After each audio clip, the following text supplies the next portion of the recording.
I would say decision making is important in today's workplace. Really, I think because everything's a lot more fast paced than it used to be.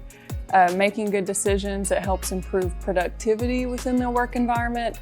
And I think also when you make good decisions, people can rely on you and you get to build trust with those around you. And I think that's very important. So I have taught a Level Up course that is connected with their internship. So the focus is really on professionalism.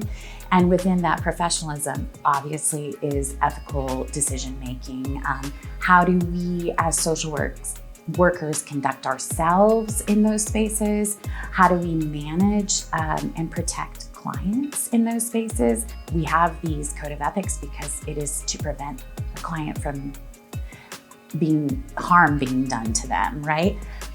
In addition to that, it is also about being respectful about their dignity and worth. So throughout my experience at Morehead State, I've had lots of practice with decision making, especially being in the social work major.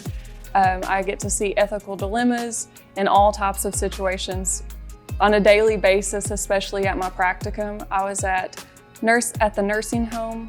I definitely learned that the best decision is not always the easiest decision, but working with these residents and making decisions in their best interest definitely gave me a lot of practice in that area. Yeah, this is a key piece for me as an instructor.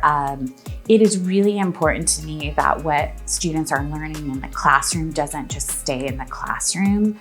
Of course, I'm teaching in social work and we are a practice field and we are working with real people. It's not just up in our heads and thinking about it and writing a paper about it.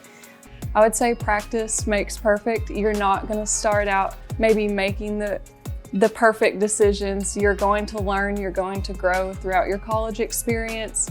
As I start in my career, I'm going to be expected to make decisions on behalf of my clients and the people that I serve. And it's important that I make the best decisions. They'll affect me, my colleagues, as well as the clients.